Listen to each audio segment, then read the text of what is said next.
just like you took everything else in your life seriously, you need to take this seriously. If you plan to run a business, know how to do, you should never, ever, ever not understand any line in your accounting spreadsheet. You should, if somebody says it's really complicated, then they're lying to you. You're a doctor. You did biochemistry, please, whatever. There's no accounting that's that hard. Come on.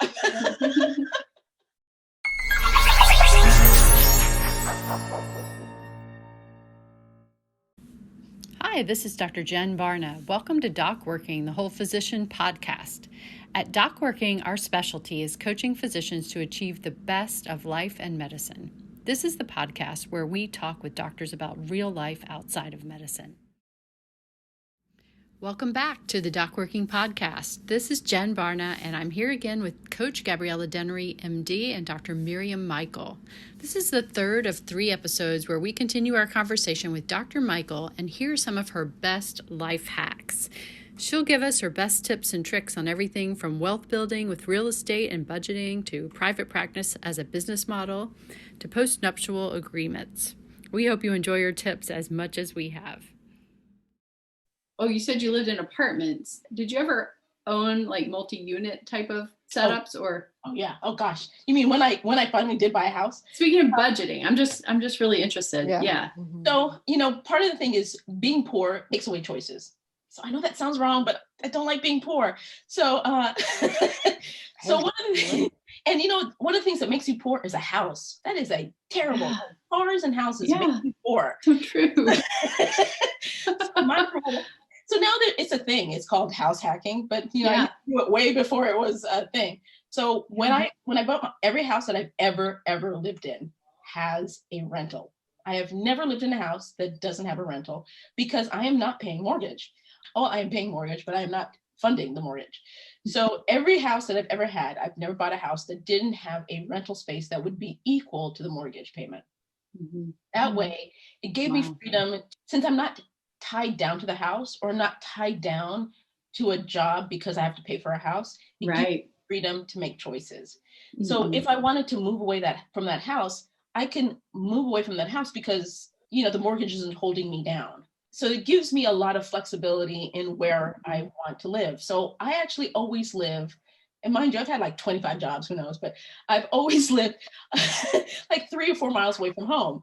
And part of the reason is because I can abandon a house because I'm not paying the mortgage on it. And so when you abandon a house, do you then just rent? Do you still keep ownership and then you rent both sides? Yeah. Or both? Or else I'll sell it, but it's even more attractive because it's got a rental. Like who's not going to buy a house? So whenever I buy a house, I make sure whether it comes with a rental or doesn't, it is a house that can be converted into another part of it can be converted into a rental.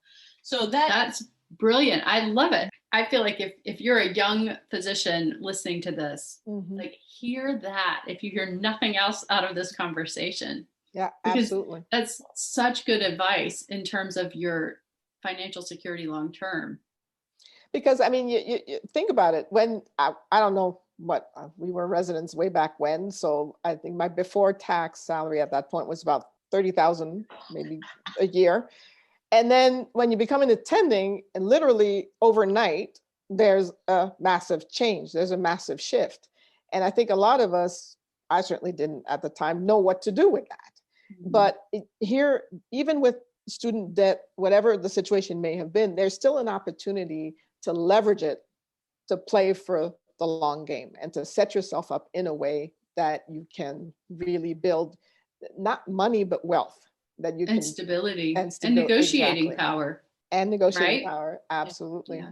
And playing for the long game for your family, over, what happens. Yeah, if you can live, plan on your spreadsheet to live, a certain number of years, even on your resident salary without increasing your spending significantly. Right. I know you're probably going to increase it a little bit, maybe to just replace your clothes or something that, you have to replace right after residency. But if you can live on, keep that same frugal mentality that you have as a resident fellow into life post-residency, post-fellowship, then you can get yourself into a place of stability where you have the ability to negotiate and make your choices and come from a place of strength. And I think because of that, you would feel much more secure. I think that's the biggest.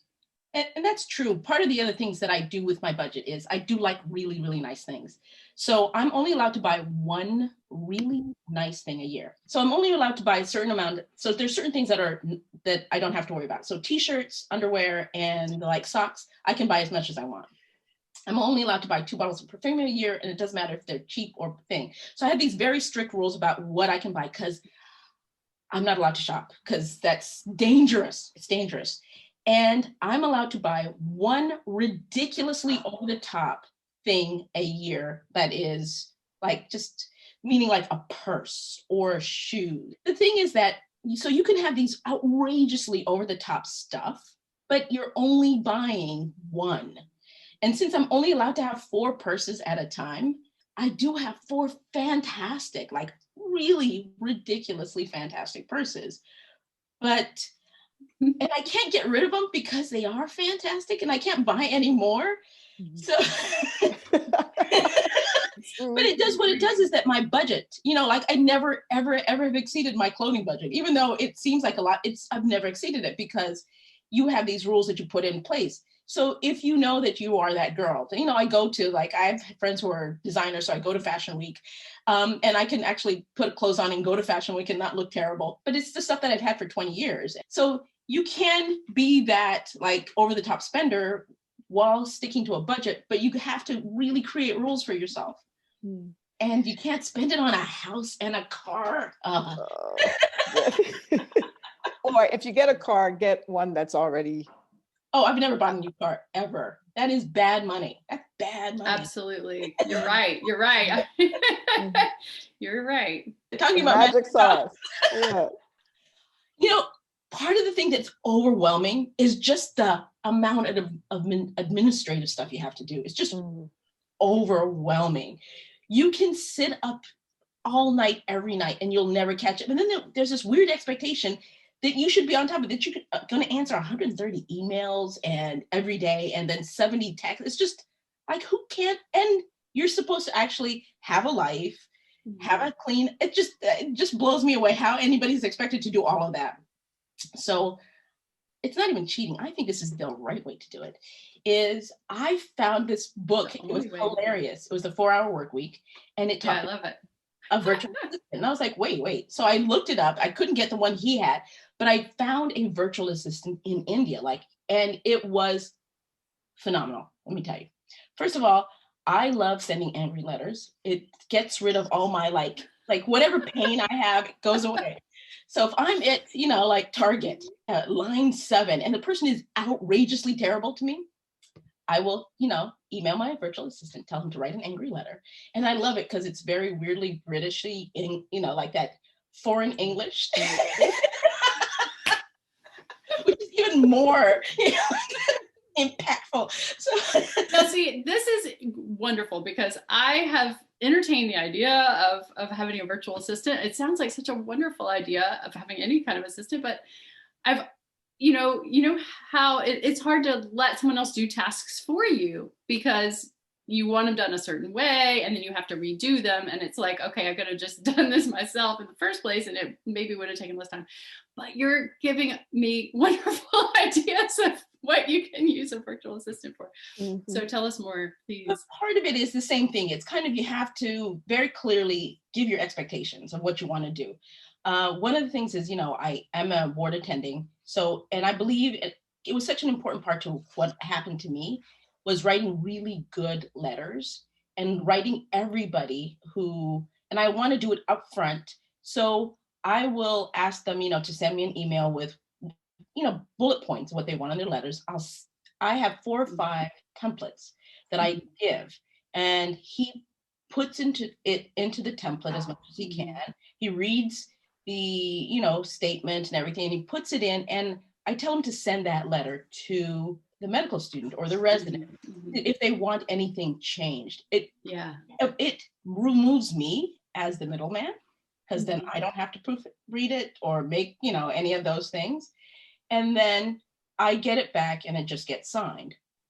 But the other thing is I travel a lot. I have a lot of frequent flyer miles. So I will tell him, I want you to spend no more than 4 or 5 hours looking for 3 tickets. And so he'll do all of that.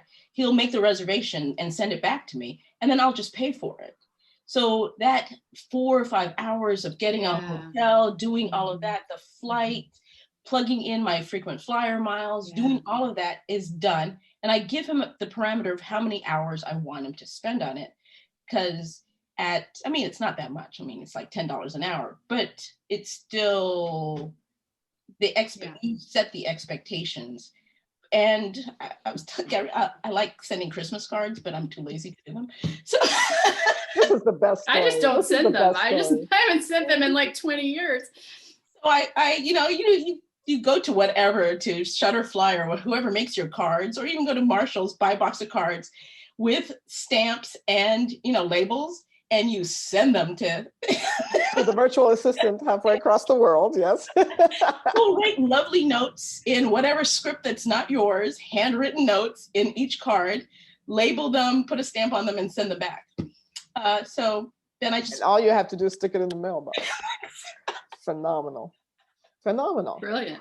But I mean, how did you find letting go? Because there came a point where you kind of had to trust the process and let go of certain things. As you said, you set it up for letters of recommendation, that instead of you having to double check after the letter is written, that it goes directly to the resident for them to look at it. And then all you do is sign. At what point did you decide that you had to kind of just trust the process? I think that you have to make choices. You have to decide what is important in your life. And there's certain things that are important in my life. I like going out. I like traveling. I like, having a life. And I also want to work and I want to do all these things.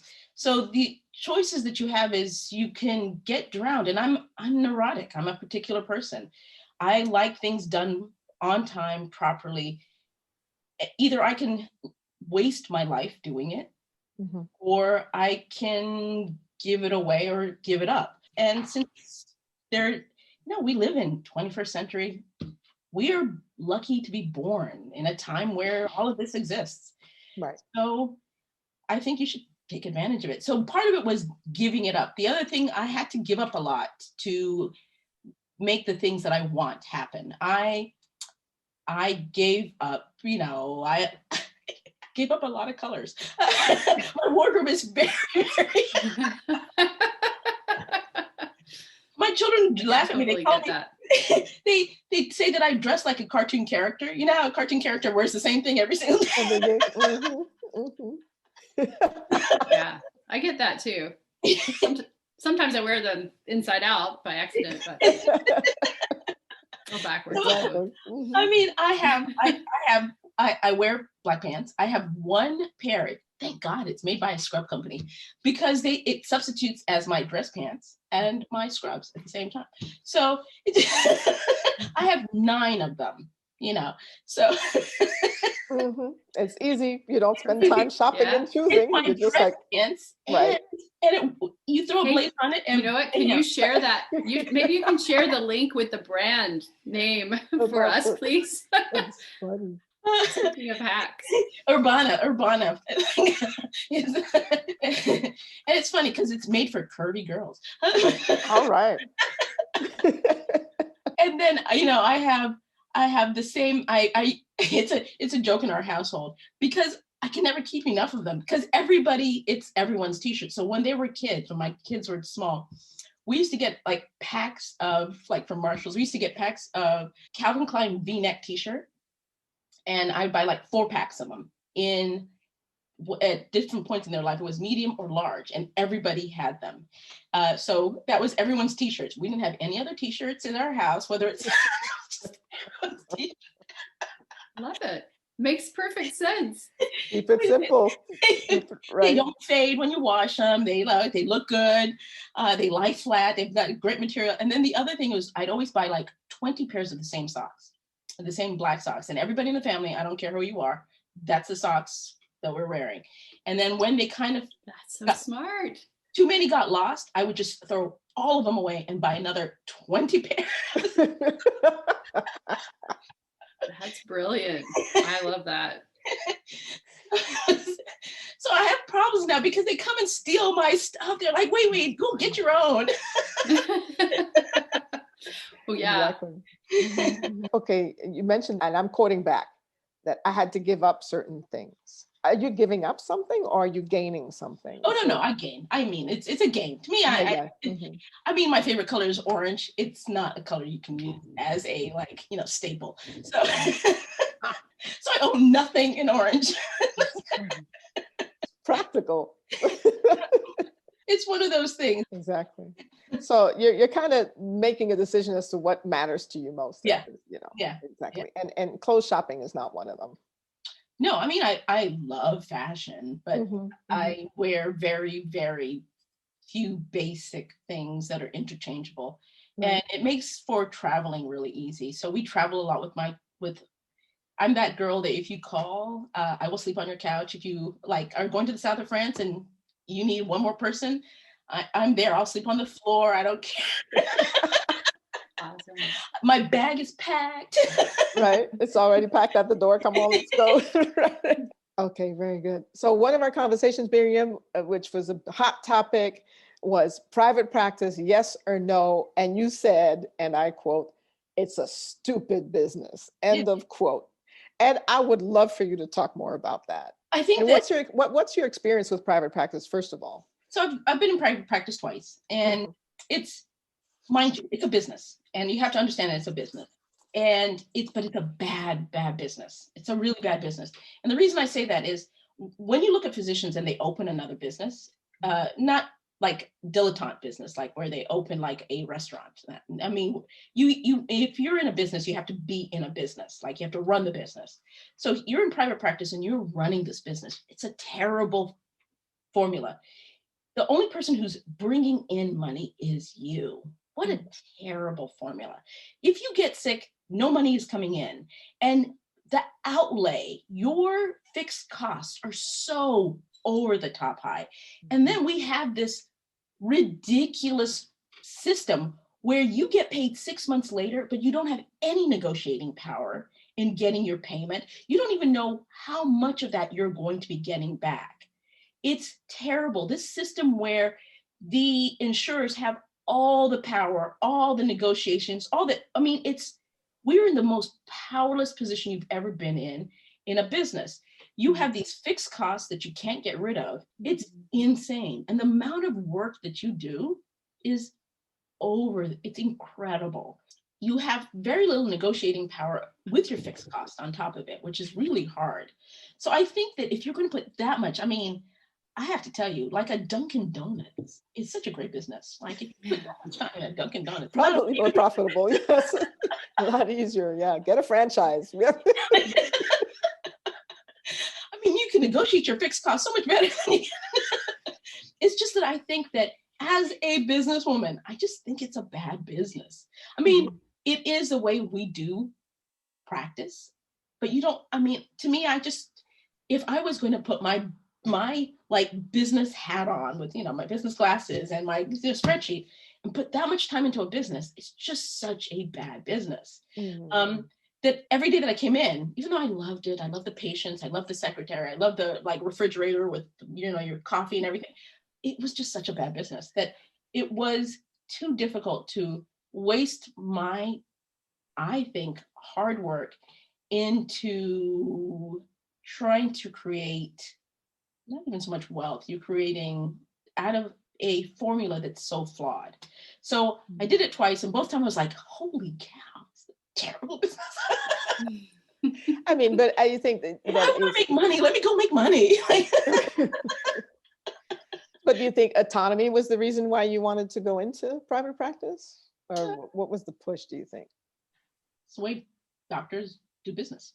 There's not a lot of other formulations. You can work as an employee in a private practice. You can, where you don't have as much power because you still put in a tremendous amount of time and you have very little say-so. So I stepped out. I did hospitalist. I did, which is one of the ways I stepped out. I stepped out of private practice by not practicing clinical, like in clinic medicine. And it freed me to have time to run a real business that made real money. So you start opening another door. So, like I have to tell you, I am in love with Dunkin' Donuts. I love the mini Dunkin' Donuts. It's a great idea. I swear. It's a fabulous idea. Why not? Hey, if you're in the right location. It's location. Location. Absolutely. Absolutely. Why not? I mean, the world is open. The possibilities are endless. And I think that for me is the bottom line flexibility of going into medicine and a medical career. Is like, if you don't want to just be in one, you have the option to go in as many branches as you possibly can. There is tremendous flexibility. And sometimes it's about thinking outside the box too. It's not always just in a particular setting, in a particular model, that you can create different models for yourself, which is what you have done. So would I say that? How did you find private practice? As a person who's really in private practice, it's hard because it's a really difficult business. You talked about the difference between a private practice for a woman physician, and said that you've had male colleagues and you were in private practice with male colleagues, and that there was a certain expectation of a woman physician in that practice setting that was a little different for the guys. And I'm wondering if you could touch on that a little bit. It sounds so sexist when I say it. It used to irritate the heck out of me. So, I'd have these colleagues and they would say, "Oh, I'm going to go pick up my daughter." And everybody, all the secretaries are like, "Oh my God, he's such a great dad. Look at him. He's going to go pick up his daughter." Like, if you said, "I want to go pick up my daughter," they're like, "What? You're leaving again to go pick up your daughter?" And somebody else pick her up, right? Exactly. And somebody else pick her up. I don't know. And it's true. And I'm that person. I actually expect more from my daughters because you're a girl, but you're better than that. And that was the same expectation from everybody. Like, everybody expected me to be like, to do that extra. So when my male colleagues did it, they were like, "Oh, they're so amazing." Like, it was just expected from me. What would be an example of like something extra that you would have off the top of your head? I always clean up behind myself because I just think that that's just bad. You don't mess. Yeah. But my colleagues would always leave a mess. They would always leave a mess. You're like, "What? You can't make your bed? Do you like, does your wife make your bed? Like, what is this? What's going on?" And the patients, and I get it. Like, I know that every time they do surveys on patients, they may gravitate to a male doctor, but they actually think that their female doctors are the best. So, when you ask them, like, who gave you the best care, they will always check off, like, the female doctor gave the best care. So they're not stupid. They know it, but they're still they still have that thing where they will defer to the male doctors. I'm a nephrologist, so I've had all these old patients. So they always call me Miss Miriam or Miss Michael. Like, I don't care. It doesn't matter. But they never call me. Really? You don't care? I care. That's a pet peeve of mine. Maybe I do because I'm bringing it up. You earned it. Yeah, you earned it. You earned that, MD. Just exactly the same as your male colleagues. And then, my male doctors, they'll never make that mistake. They'll always call them a doctor by their last name, not by their first name. Even my in-laws, they got at me. One day they introduced Mrs. and Dr. Clark. I was like, "What?" Oh. So, you know what? I didn't get up. I was like, I'm not Mrs. Edmund. Like, you're going to say my name, right? They announced us at a wedding, and I was like, "Yeah, I'm sitting there. I'm not going through that professional." Good for you. But, so, stuff like that. So it's very different. So, we'd be sitting for a meeting, and but they would all get like a cup of coffee given to them. And I was like, "Yeah, okay. That's fine. But if you're giving everybody else, you're not giving me, what?" Right. So, and then there's also one of the things you have to be really, really, really cognizant about is that they're going to get paid more. They are. So unless you're in the room negotiating, like, this is not going to work. Like, I asked them, like, "How much are you making?" Because, we're all making the same amount, or else this doesn't work. This whole thing doesn't work. So I'm very upfront. Like, you need to tell me how much you're making because I am going to find out. So don't lie. Yeah. Invariably, if allowed without that, the negotiation always ends up with you making less, and that's not going to work for me. That's good. Yeah, that's good. And if you can join a group where it's all transparent and everyone makes the same I guess it depends on your specialty, because my specialty is very shift oriented. But for radiology, if you can join a group where everyone makes the same per shift, it's very transparent. There's nobody, if you work more, you make more. Yeah, that works great. Which is completely. Yeah, absolutely. Absolutely. So I always like practices where there's that open book meeting where everything is very clearly defined, because this is about money. This is a business about money. And, if I bring in more money, then I get more money. So that makes sense. But I always want to make sure that everybody understands that, whether I wear a frilly dress or not, which I don't, but we're all sitting down and, it's going to be about money. Bottom line. Exactly. It is a business. Yeah. It is, and it needs to be treated as such. Yeah. So one more question, and I wanted to ask you this, because you said that it's not a smart business and you've had experience with private practice and you've made that determination based on your experience.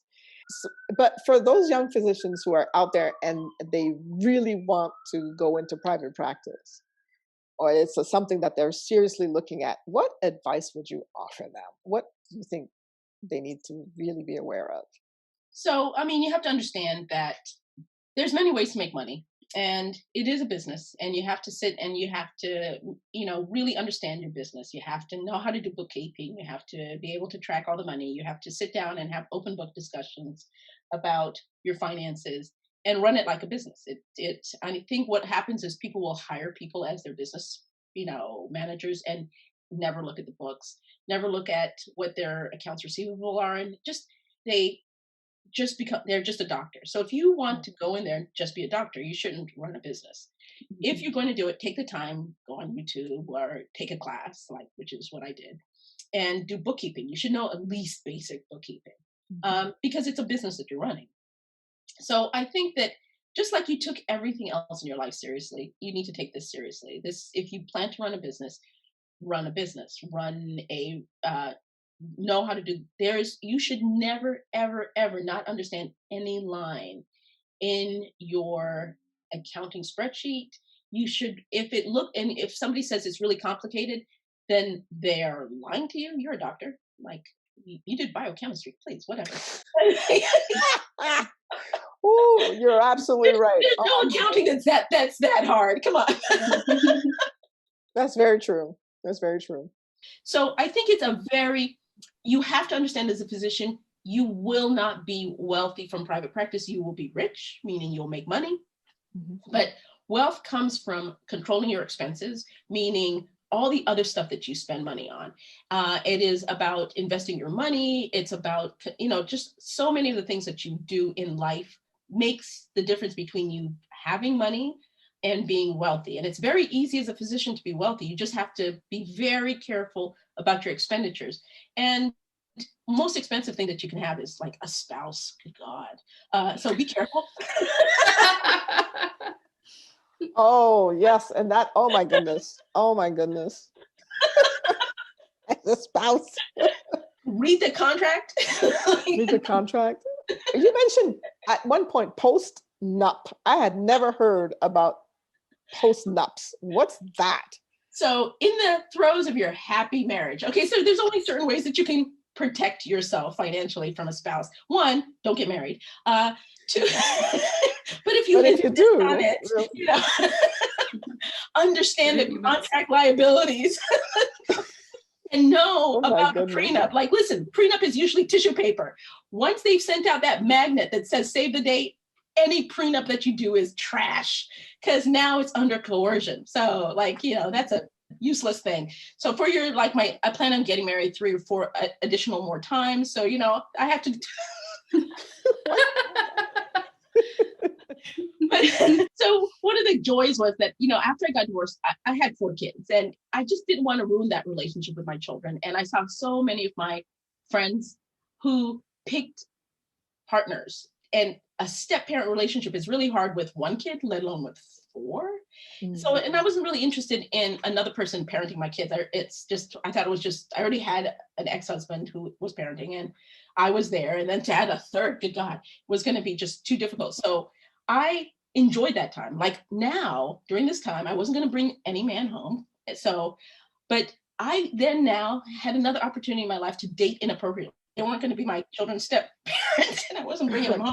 So I had this amazing period of time where I was raising my kids and dating completely inappropriately because so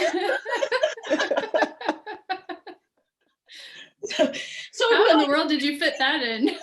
I mean, it was scheduled. Actually, Tuesday night. Oh my goodness. Hey, the schedule, the budget. But part of that is like, if you get married, you need to do this. So, once I got married, I knew things were going south. I knew I was not the best. It just was not working. You can read the tea leaves. So I was like, oh my goodness, like, how can I do this? This is going to wrong. So I realized there was this thing called a postnuptial. In a happy marriage, you can sit down and negotiate, things that, God forbid, your marriage fails, but it has to be like in the throes of your happy marriage. So, no red flags there. Catch them when it's good times, right? Use the good times. So I understood that this was not going well. And before he got the message, he divorced me, and rightly so. But before that happened, I knew that I had to get a couple things negotiated. So I negotiated children's college and life insurance and all these other things. We actually sat down calmly and did this negotiating. Then we went to a lawyer and got it written down and signed it off. And then when we went to get divorced, I gave it to the judge, and the judge was like, wow, this looks like your divorce decree. I mean, it's something that definitely, things that you're worried about, that God forbid your marriage, especially when you have kids, your marriage doesn't work, you want established, then there is a thing called a postnuptial, and it really is very strong. It's a very strong document because it's made during marriage, and it usually concerns what you are going to do with your children, especially financially. So my children can never be disinherited. That's important. Yeah. How many other children you have? I was married to Gabriella, to a West Indian, so you never know how many other kids are going to come. Hey, it's the nature. It's the way it is. It's the way it is. So yeah, you got to prepare for that too. You can have 12 more kids, but listen. To make sure that these children of mine are are taken care of. Absolutely. It's just all these smart moves and smart advice. And I love your energy. I love your creativity. Thank you so much for taking the time to talk with us. Yes. Thank you so much. Really a pleasure. Listen, one of the things I want to very, very clearly say is I'm always eager to learn something new because I know there's better ways to do things. So I have this beginner's mind, any ideas. So I'm in love with this. I love this idea of bringing ideas forward that other people can use, because that's always my joy. I love that. Well, good. Well, hopefully, in addition to benefiting a lot of people who will, I think, be very much benefited by all of the ideas you've thrown out here, hopefully you'll also enjoy some of the future guests and maybe get some ideas that you'll find entertaining or useful. Yeah. Thank you so much. I really appreciate it. I'm going to be listening very carefully. All right. Thank you, Miriam. Thank you. You're an absolute joy. Thank you so much.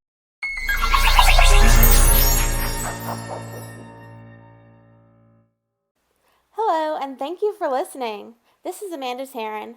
I'm the producer of the DocWorking podcast. If you enjoyed our podcast, please like and subscribe. We would also love it if you checked out our website, which is DocWorking.com. And you can also find us on YouTube, Facebook, and Instagram. Our Instagram is DocWorking1, and that is with the number 1. When you check us out on social, please let us know what you would like to hear on the podcast. Your feedback really means a lot to us. And if you're a physician with a story to tell, please reach out to Jen at docworking.com. Thank you again, and we'll see you next time.